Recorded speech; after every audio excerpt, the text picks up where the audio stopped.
La historia universal del arte, tradicionalmente estructurada desde Occidente, no sería en verdad universal si no diera entrada al formidable episodio artístico de India, China y Japón.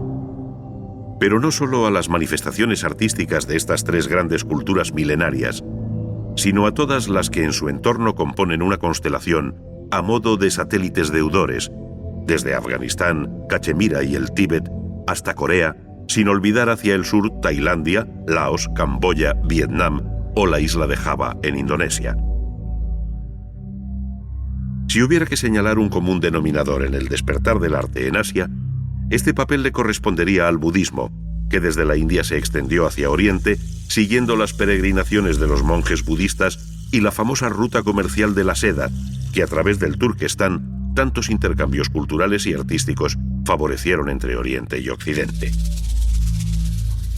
Ello no excluye la importancia de otras religiones como el brahmanismo, donde Shiva, el dios constructor y destructor, se representa con 4 brazos característicos y aquí como bailarín cósmico, encarnando la energía eterna. Su culto se reconoce igualmente a través del linga o falo como dios creador que es.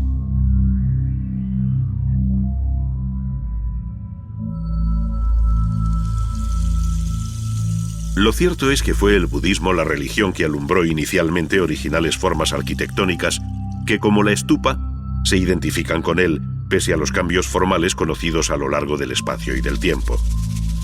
Desde las primeras estupas, concebidas como simbólicos volúmenes semiesféricos del universo, estas fueron evolucionando, trocándose en formas esbeltas y puntiformes, de pintoresco y atractivo perfil, que por razón de vecindad y número, llegan a formar conjuntos que rivalizan con el paisaje al tiempo que lo sacralizan. Se trata sin duda de un horizonte sagrado, en el que parece percibirse la serenidad misma del budismo, cuyo alcance espiritual resulta difícil de encerrar en palabras e imágenes. Además de la estupa, el budismo y el amplio espectro de las demás religiones dieron lugar a otras arquitecturas de carácter muy distinto, tanto en la India como en China, Japón y demás áreas de influencia, alcanzando un interés y monumentalidad ciertamente insólitas, dueñas de una belleza arcana tan atractiva como alejada de los cánones estéticos occidentales. En ella se pone de manifiesto una sensibilidad alimentada por la filosofía, la literatura y, en fin, por una concepción de la naturaleza, de la vida y de la muerte, esto es, del universo, muy distinta de la que ha nutrido la historia de Occidente. Muchas otras arquitecturas dieron al arte oriental una fisonomía y colorido sorprendentes, donde la piedra y la madera se han combinado con la naturaleza y los jardines, dando lugar a conjuntos de ensueño. En ellos se dibuja la propia geografía e historia de la arquitectura, donde en unos casos es clara la persistencia de las formas más antiguas y en otros se produce un quiebro hacia tradiciones foráneas de claro origen musulmán, como sucede en la India. En este último caso se dejan ver siempre raíces formales autóctonas, pues el perfil de las pequeñas y grandes cúpulas que rematan sus edificios no deja de ser familiar a los habitantes de estas tierras.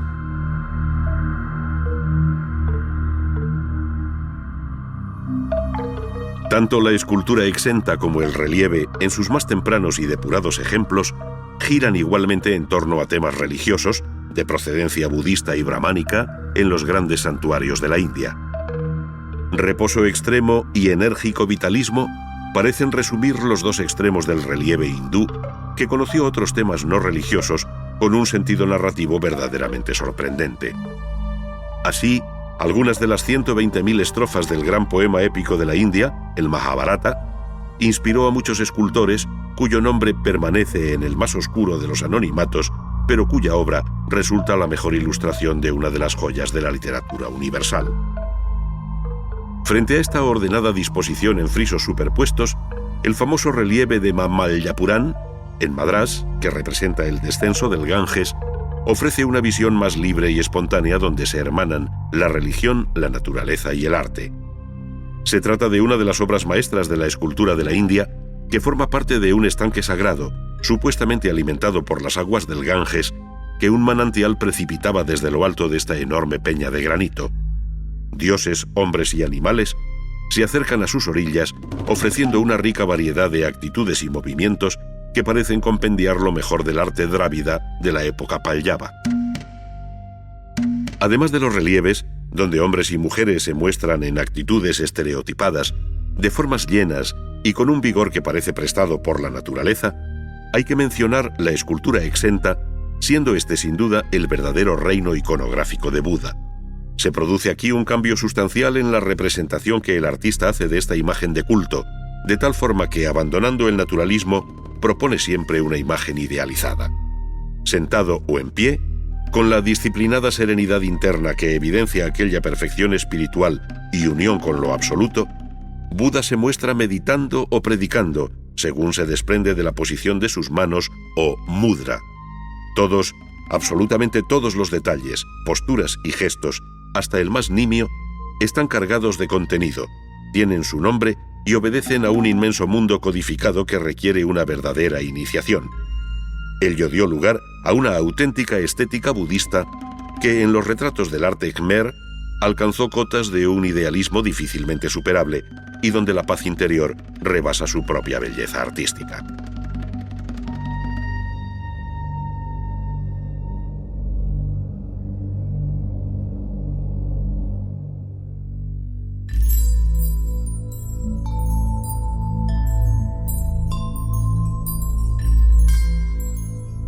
La pintura, la estampa, el bronce, la seda, la porcelana, el jade, la laca y cuantos materiales, técnicas y soportes puedan imaginarse, encuentran cabida en el arte oriental con rango de artes mayores, pues hasta la propia caligrafía alcanza un interés estético indescriptible. Ante nuestros ojos, parece que en aquel amplio arco de experiencias artísticas, la belleza fue una condición inexcusable del objeto.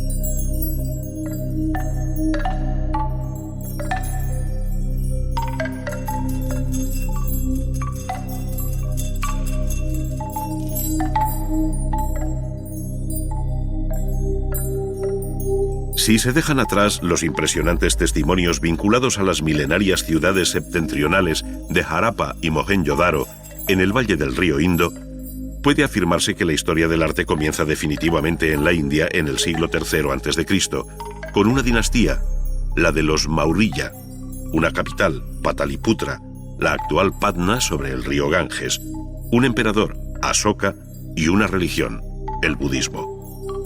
Este databa del siglo VI, pero su difusión y apoyo oficial vendrían de la mano de Asoka, aunque la representación figurada de Buda apareciera más tarde. Lo importante ahora es señalar que bajo los Maurya se produjo el primer arte budista y que en los siglos II y I a.C., las dinastías Shunga y Andhra fijaron y desarrollaron la construcción que mejor se identifica con el budismo, la stupa. Su imagen semiesférica resulta inconfundible y tiene su origen en los túmulos de tierra levantados sobre los enterramientos reales y que luego albergarían reliquias budistas de muy variado carácter. Aquellos antecedentes conocieron una clara definición en las stupas iniciadas por Asoka y agrandadas en época Shunga, como sucedió en el conjunto de Sanchi, en Bhopal, en la India central.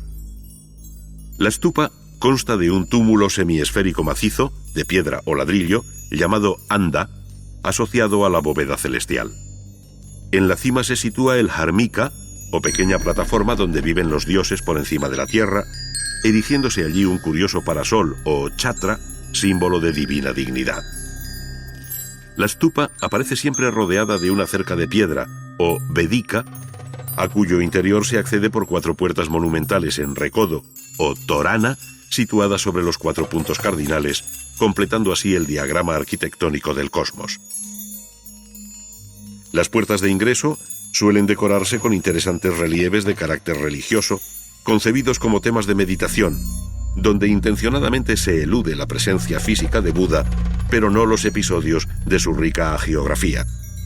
Así, en la gran estupa de Sanchi se recoge, entre otros, el pasaje del sermón a los animales. Bajo la dinastía de los Gupta, entre los años 320 y 575 después de Cristo, el arte budista conoció un nuevo impulso, siendo excepcional el conjunto de templos y monasterios, esto es, las chaityas y viharas excavados en el acantilado de Ajanta, en el actual estado indio de Maharashtra. Se trata de una refinada arquitectura rupestre abierta en un frente de 500 metros con originales soluciones arquitectónicas que recuerdan anteriores y perdidos modelos ejecutados en madera.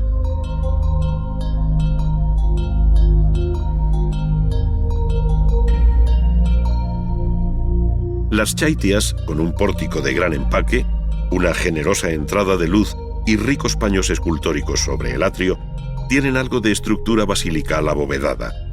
Su interior cuenta con potentes columnas de particular hechura, mostrando al fondo de la nave central una estupa, todo ello en una curiosa analogía con la arquitectura religiosa de Occidente. La arquitectura tardó algún tiempo en afirmarse como un verdadero proceso constructivo, reduciéndose a imitar sobre la roca viva las antiguas construcciones en madera, muchas veces de carácter efímero. De este tipo son los llamados ratas de Mahabalipuram, del siglo VII, que repiten la imagen de pequeños templos rodantes montados sobre carros con sus características cubiertas escalonadas.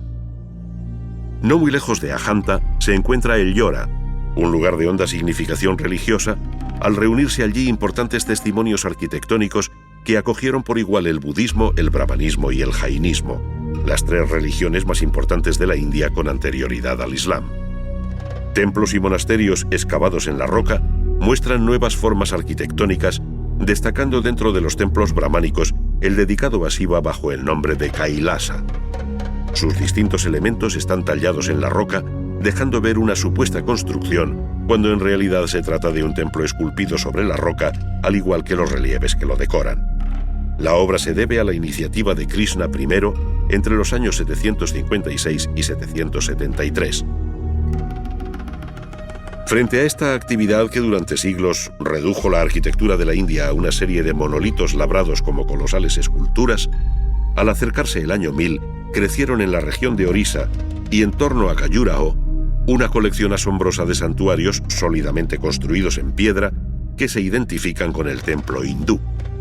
Se trata de escalonadas construcciones de una original belleza y rara organización en sus volúmenes que responden a distintas funciones y significados. Destaca siempre la mayor altura del santuario propiamente dicho, o Garbhagriha, rematado por una esbelta torre en forma de huso llamada Sikara.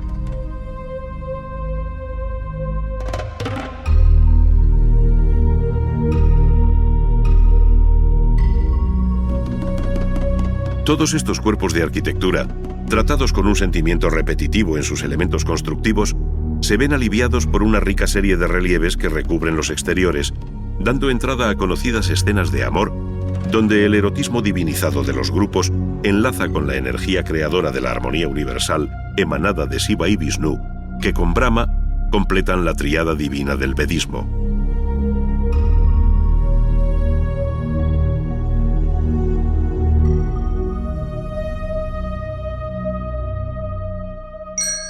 La tendencia hacia la monumentalidad creciente de la arquitectura se observa igualmente en los templos del sur, donde las entradas monumentales o gopuram cobraron mayor importancia y altura que los propios santuarios, alcanzando los 60 metros de altura. Los del templo de Kambaresvara, dedicado a Shiva, en Kanchipuram, se construyeron en 1509 por Krishnadevaraya. En esta misma centuria se constituiría el Imperio Mongol, si bien desde el siglo XII había hecho acto de presencia la arquitectura islámica, como el alminar de la mezquita de Qutb en Delhi. Pero es a partir del siglo XVI cuando se verían los imponentes mausoleos que van desde el del emperador Humayun Padishah, también en Delhi, hasta el célebre Taj Mahal, en Agra, construido a mediados del siglo XVII. Es sin duda una de las obras maestras de la arquitectura indo-musulmana, pero resulta ya muy difícil rastrear su espíritu hindú. Por el contrario, la expansión del arte hindú fuera de la India, y concretamente del arte budista, fue un fenómeno muy temprano que dejaría una larga secuela nunca interrumpida en las lejanas tierras de Nepal, Birmania, Vietnam, Camboya, Tailandia o Isla de Java. En esta se encuentra el célebre santuario de Borobudur, de mediados del siglo VIII, compuesto de una base piramidal escalonada y una gran estupa acompañada de otras 72 estupas menores que con forma de campana albergan la representación de Buda, a quien están dedicados todos los relieves que enriquecen este excepcional monumento de la cultura budista.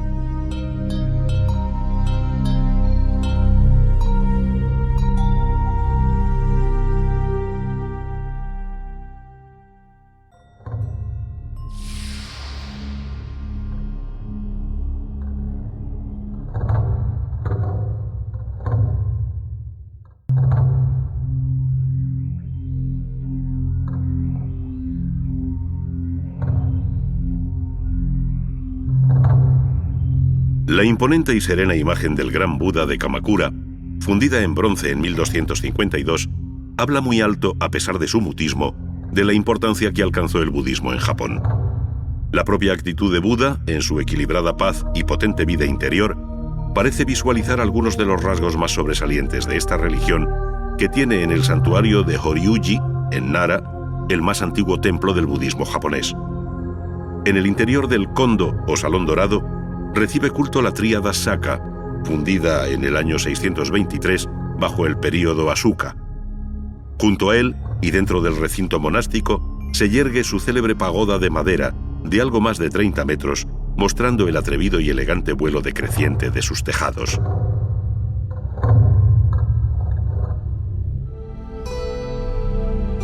Como contrapartida a la vistosa arquitectura budista, conservamos la sencilla y antigua imagen de los santuarios sintoístas, gracias a que desde el siglo VII sus edificios de madera se vienen reconstruyendo cada 20 años.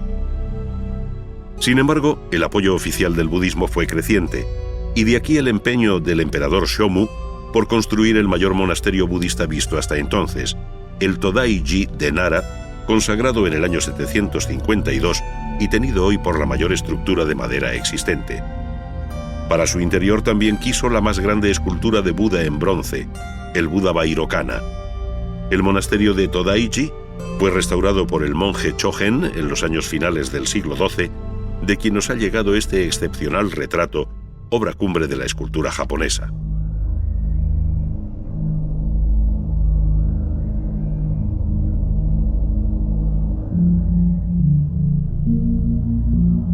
De este modo cabe repasar la apasionante historia de la arquitectura japonesa, religiosa y civil, que habiéndose construido con un material perecedero como la madera, su constante renovación y respeto por los procedimientos constructivos tradicionales nos ha permitido conocer formas y soluciones muy arcaizantes.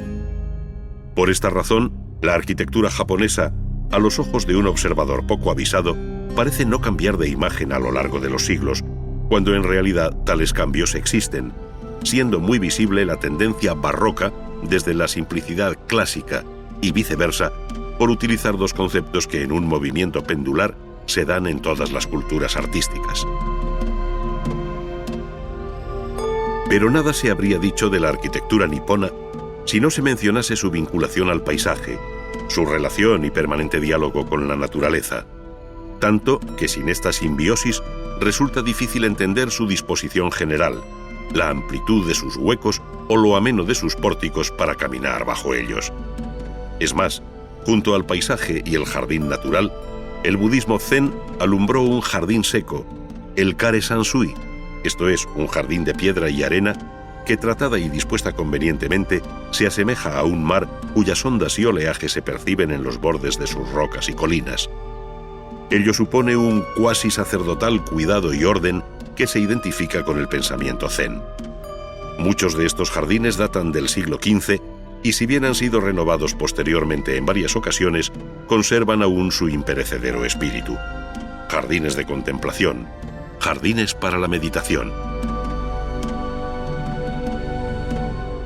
Como reflexión final cabe añadir que históricamente la arquitectura japonesa supo desasirse de lo superfluo, creando por sustracción un estilo austero, desnudo, elegante, de impecable geometría, contenida en el ornato y sobria en el color. Sus espacios diáfanos y el planismo de sus estructuras completan una imagen arquitectónica de fresca y renovada modernidad sorprendente desde la globalizada retórica del siglo XXI.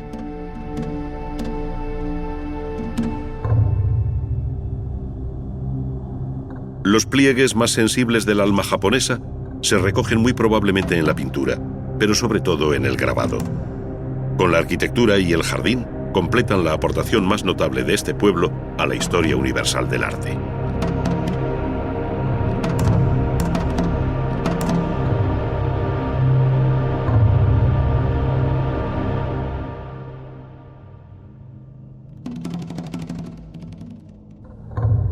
Como no podía ser de otro modo, la primera pintura japonesa surgió en el ámbito religioso del budismo, inspirándose en aquel infinito universo que acabarían estereotipando mandalas de un modo muy gráfico.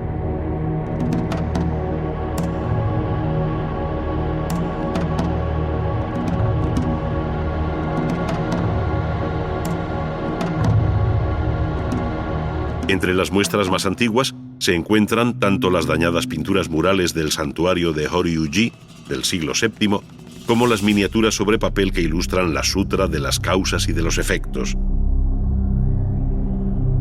Su nacimiento, el abandono de la corte, su retiro en la montaña, la meditación e iluminación y finalmente la conversión de los primeros discípulos. Se trata de una de las joyas del arte budista que data del siglo VIII.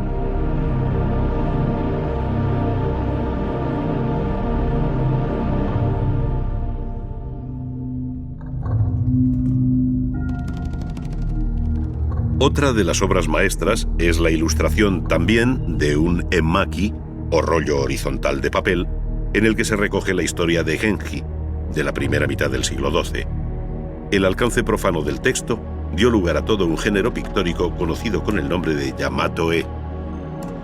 Nada escapó a los ojos de la pintura, desde el grave retrato cortesano de un shogun, como Minamoto no Yoritomo, pintado sobre seda con tinta por Fujiwara Takanobu en la segunda mitad del siglo XII, hasta poéticos paisajes sobre papel que visten mamparas y biombos de la época Muromachi, entre los siglos XIV y XVI.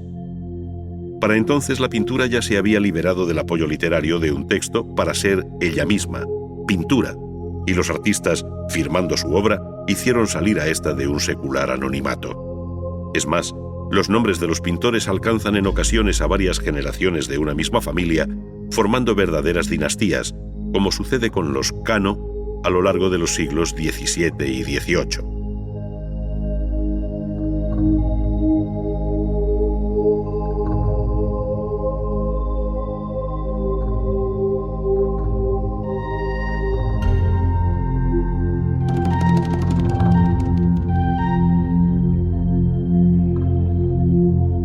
El grabado en madera, o xilografía, también hubo de independizarse del texto al que inicialmente acompañaba para erigirse en un arte mayor, como sin duda lo fue a partir de la obra de Hishikawa Moronobu, que trabajó en la segunda mitad del siglo XVII. A él se debe el carácter esencialmente japonés de la estampa, que de este modo se distanciaba de la influencia china, ejercida siempre en el campo de la pintura. El mundo del teatro, los retratos de los grandes actores, las costumbres, en fin, los temas grandes y pequeños de la vida diaria dieron lugar a un género conocido como ukiyo-e. Por otro lado, la técnica del grabado se fue haciendo cada vez más refinada y compleja hasta llegar en el siglo XVIII a las estampas de Suzuki Harunobu, donde cada color iba en una plancha diferente. Son los Mishiki-e o grabados polícromos.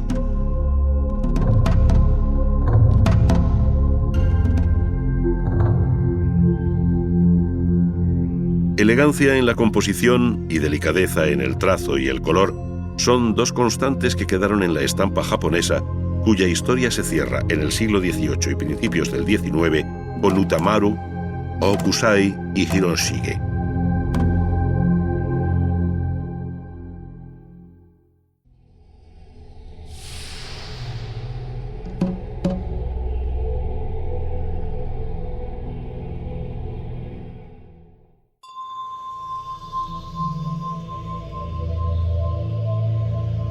Pocas obras son tan conocidas en el mundo entero como la Gran Muralla China.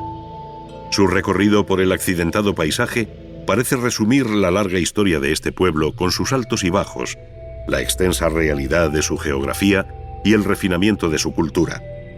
Iniciada en el siglo III a.C. bajo la dinastía Han para detener a los nómadas del norte, se terminó en aquella misma centuria por el primer soberano que llevó el título de emperador, Sin Se Huangti. A comienzos del siglo XV fue reconstruida en piedra con potentes torres por el emperador Yongle de la dinastía Ming, no coincidiendo en su recorrido con el trazado anterior y sobrepasando su longitud los 4.000 kilómetros. Esta serpenteante construcción que separa China de Mongolia mantiene una altura media de entre 8 y 10 metros con un grosor de algo más de 6 metros. Al mismo emperador Yongle se debe el renacimiento urbano de Pekín al trasladar desde Nankín la capital imperial. Él inició la llamada Ciudad Prohibida, con su ejemplar organización geométrica sobre el eje norte-sur, en el que surgirían entradas y pabellones sobre terrazas escalonadas en una secuencia de volúmenes, materiales y colores verdaderamente sorprendentes, bajo las inconfundibles y amplias cubiertas de perfil curvo que en ocasiones se duplican. Las tres grandes salas principales llevan los nombres de Tai Ho Tien, o Pabellón de la Armonía Suprema, donde tenían lugar las grandes ceremonias ante el trono imperial, el Pabellón de la Armonía Media, o Chong Ho Tien, y el Pabellón de la Armonía Protectora, o Pao Ho Tien, con la gran sala de audiencias. En ello se acusa la rigidez del ceremonial cortesano y el carácter inaccesible de la figura del emperador, cuya omnímoda autoridad fue ejercida durante siglos desde el interior de esta Tzu King Cheng, o Ciudad Púrpura Prohibida. Las habitaciones imperiales, los jardines interiores y una larga serie de palacios dentro de su recinto, protegido por un fuerte muro y un foso con agua, completan este conjunto enriquecido por los distintos emperadores de las dinastías Ming y Qing.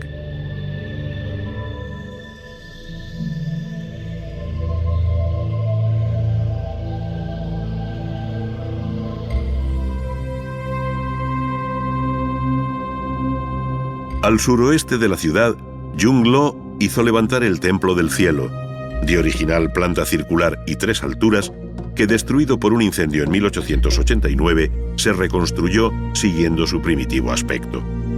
Allí tuvieron lugar complejos ritos anuales coincidiendo con el solsticio de invierno, cuando el emperador en persona hacía las ofrendas referidas en el libro de las Odas. Las zarzas y las breñas salvajes de mis dominios han sido quemadas. Los campos labrados dan abundante cosecha. Nuestros graneros están llenos y yo hago ofrenda al poderoso cielo.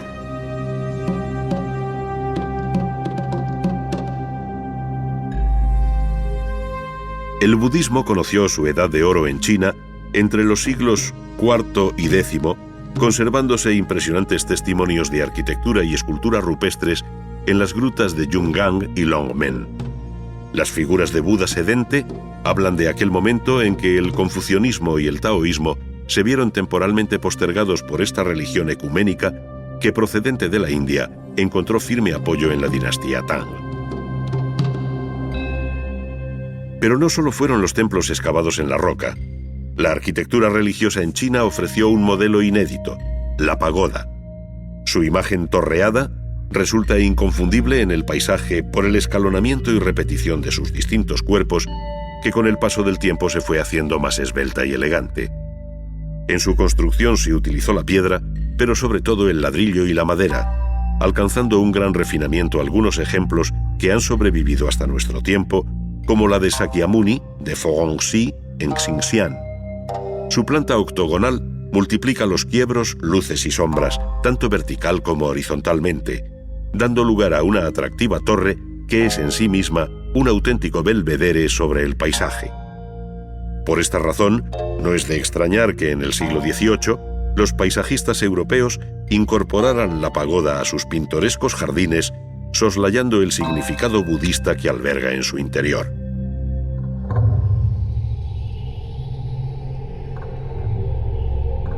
No obstante, todas estas manifestaciones arquitectónicas son muy posteriores e incompletas en relación con los testimonios que mejor definen el alma artística de China a través de su larga historia.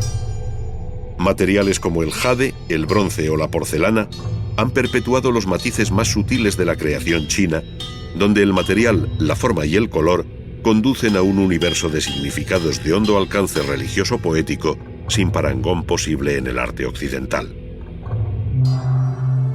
El mundo infinito de las artes decorativas, que en China alcanza el grado de arte mayor, no excluye la gran escultura, que después del sorprendente y relativamente reciente hallazgo arqueológico de los guerreros de Xi'an, hace ineludible su mención.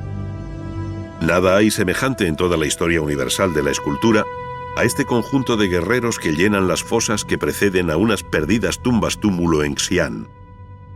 De las 3 fosas excavadas, una de ellas reúne un formidable séquito de 6.000 soldados que, como el resto, están hechas de barro cocido, repitiendo gestos y actitudes, pero individualizando sus rostros y expresiones, lo cual habla de unos habilísimos maestros y talleres que fueron capaces de semejante obra a finales del siglo III a.C., bajo el mismo emperador que terminó la primera Gran Muralla.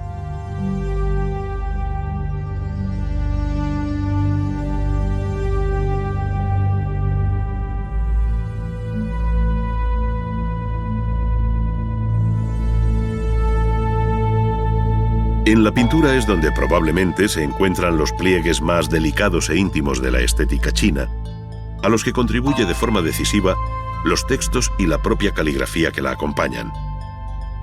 Pero la pintura también llegó a independizarse de cualquier mensaje explícito, de todo efecto meramente decorativo, para ser solamente pintura, pintura en sí misma, pura expresión cromática sobre papel o seda, prestando especial atención a la naturaleza. Esta se manifiesta de modo original a través de unas vivencias inéditas del paisaje entre real, imaginario y construido, donde los diferentes planos, alturas y profundidad de la mirada del pintor distan mucho de la perspectiva racionalizada y geométrica vista en la pintura occidental. El espectador, subyugado por aquella forma de concebir el paisaje, se siente atraído, movido a la contemplación, a la reflexión, interiorizando así la relación entre el hombre y la naturaleza, que resume todo un modo de concebir la existencia.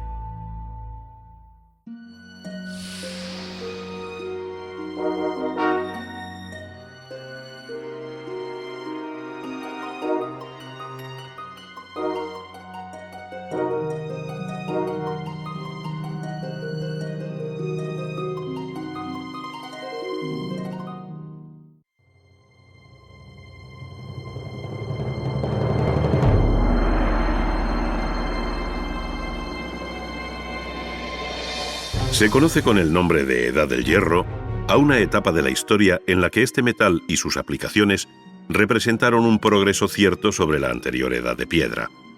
Desde entonces la metalurgia fue mejorando las técnicas para la obtención del hierro a partir de los minerales que lo contienen, avanzando igualmente en su posterior manipulación, bien sea como hierro fundido o como hierro forjado. La fundición y la forja, siempre con el auxilio del fuego, permitieron hacer herramientas, armas o elementos de construcción. Pero no puede olvidarse que el hierro, más allá de su pragmática e inmediata utilidad, también conoció desde antiguo una consideración artística. De este modo, los llamados hierros artísticos representan un importante capítulo dentro de la historia del arte. La manera de trabajarlos en la forja sobre el yunque, donde la distinción entre artista y artesano se diluye al calor de la fragua, contribuye a dignificar aún más este oficio al que el mito clásico ya le otorgó una especial atención en la conocida historia de la fragua de Vulcano. Sus escenas, protagonizadas entonces por los cíclopes, se actualizan a diario en el interior de estos talleres, en los que el golpeteo de los mazos y el calor del fuego advierten de la naturaleza de este metal que se resiste a ser doblegado. En la fragua trabajan varios herreros atendiendo distintos encargos a la vez. Unos se dedican a perforar un barrote para hacer una reja cruzada. En un segundo plano, se ve el cegador trabajo de quien está soldando unas piezas, mientras cerca de nosotros asistimos a la preparación de una pletina con la que se dispone el forjador a trabajar el hierro para hacer las piezas de una reja al modo románico. Prácticamente nada ha variado en el procedimiento desde aquella remota etapa medieval. Con el hierro al rojo claro, esto es, cuando ha alcanzado una temperatura aproximada de 900 grados, el herrero golpea con habilidad un extremo de la pletina sobre la tabla del yunque curvando su cabeza e iniciando lo que se llama enrollado. Con el hierro aún caliente y por lo tanto dúctil, introduce la pletina en el ojo de una plantilla que permitirá darle la forma de voluta o roleo en espiral. La operación se repite con el otro extremo de la pletina para hacer un elemento simétrico, de tal modo que ya solo reste trabajar la parte intermedia a la que tratará de dar forma sobre la horquilla asegurada en el tornillo del banco de trabajo. Ello exige que el hierro coja de nuevo la temperatura necesaria para hacerlo obediente, por lo que su calentamiento en la fragua se hace imprescindible.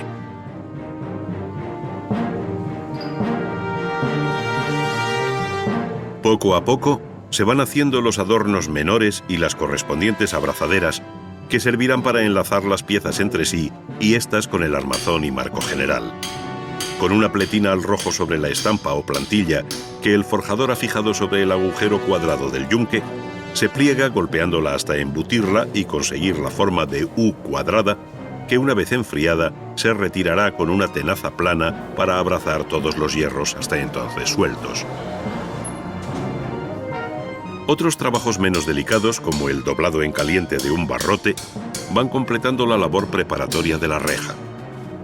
Entretanto, para montar los diferentes elementos que acompañan a los roleos, es aconsejable hacer previamente una caja metálica que sirva de marco en la cual ir colocando por orden todos los hierros forjados anteriormente.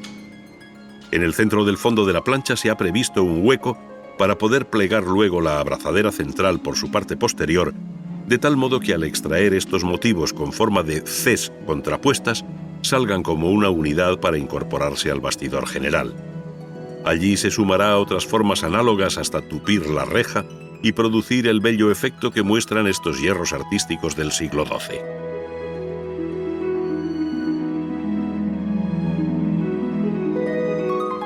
Para ofrecer otras facetas de la forja tradicional, imaginemos que nuestro taller ha recibido el encargo de una reja gótica para la capilla de una catedral en Castilla, donde tantos maestros rejeros dejaron lo mejor de su arte. En la reja, los barrotes incorporan formas acorazonadas que el herrero curva y contracurva sobre una plantilla fija en el yunque. Estos medios corazones se unen entre sí y al barrote correspondiente con soldadura autógena o arco eléctrico para ganar ahora tiempo y proseguir con otras tareas labradas al modo tradicional.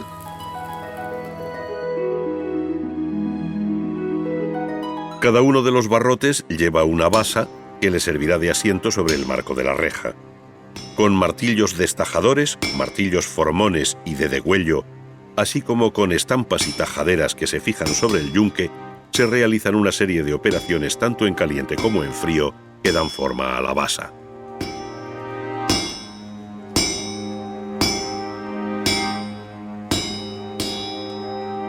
Paulatinamente se va señalando, rebajando, cortando y estirando los perfiles, molduras y vástagos que, si bien pasan prácticamente desapercibidos en la obra terminada, son objeto del mayor cuidado por parte del maestro, siempre ayudado en esta labor por un ayudante. La ejecución de estas piezas por separado exige finalmente la soldadura, que esta vez se hará al modo antiguo, esto es, al fuego.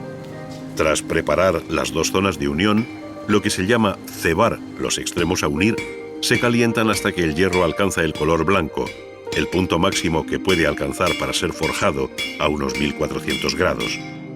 Inmediatamente y sobre el yunque se golpea una pieza sobre otra hasta hacerlas solidarias.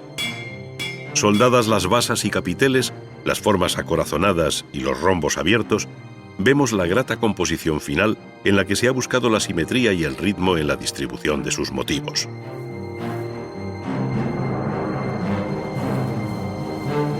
Restan otras muchas operaciones posibles al calor de la forja, como la de esta hoja enrollada sobre sí misma, que una vez labrada es repasada por el ayudante, eliminando la escoria, rebabas y asperezas producidas por la herramienta. Así como la operación del estirado disminuye la sección inicial de una pieza por el golpeteo que la alarga o estira, hay otra tarea igualmente frecuente con la que se inician muchos trabajos y conocida con los nombres de recalcado, acortado o retacado. Consiste en dar mayor sección a la barra en su extremo para hacer a partir de aquí otro tipo de labor. En este caso, el herrero recalca, conforma y afina una bola directamente sobre el yunque. Junto a las herramientas tradicionales han aparecido en la fragua otras más potentes que permiten al maestro trabajar con menor esfuerzo. Una taladradora, por ejemplo, horada gruesas secciones de hierro y acero, al tiempo que una fresadora elimina el material sobrante con la máxima precisión. A su vez, la soldadura autógena une las piezas más diversas de esta moderna composición que, rebasando la reja tradicional, mantiene su misión: cerrar dejando ver. Pero volvamos la mirada a la vieja forja por última vez. Veamos de nuevo el estirado de una barra de la que va a salir una forma sorprendente, pues estando al rojo y fija sobre un tornillo, el maestro le da varias vueltas con una palanca de torsión hasta conseguir esta curiosa punta retorcida.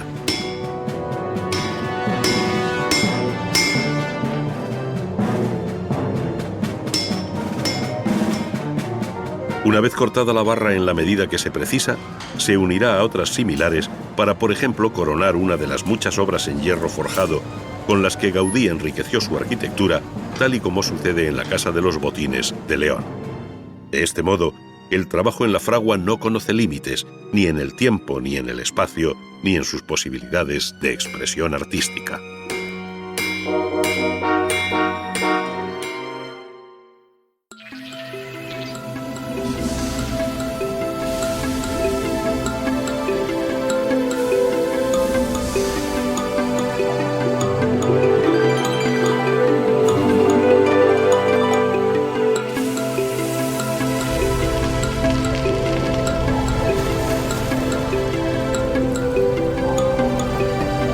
Bienvenidos a Ars Magna, un viaje por la historia del arte en 10 capítulos.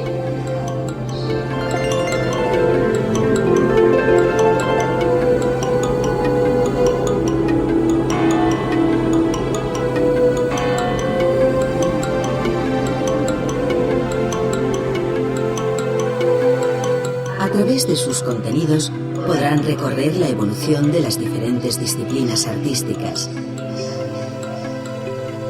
conocer el arte producido en los 5 continentes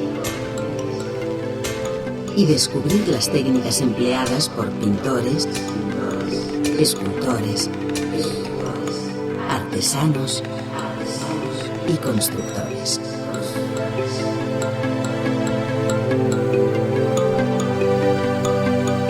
Disponen de 2 opciones de navegación: el acceso lineal, que permite visualizar los contenidos de cada disco sin interrupción alguna, y el modo interactivo, que posibilita la selección de secuencias audiovisuales en el orden apetecido.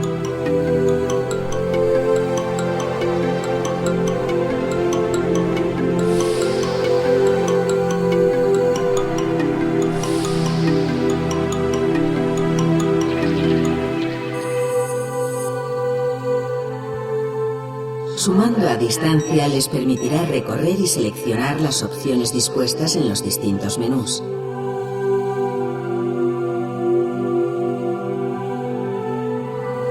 Interrumpir la secuencia elegida para acceder al menú o exposición audiovisual siguiente.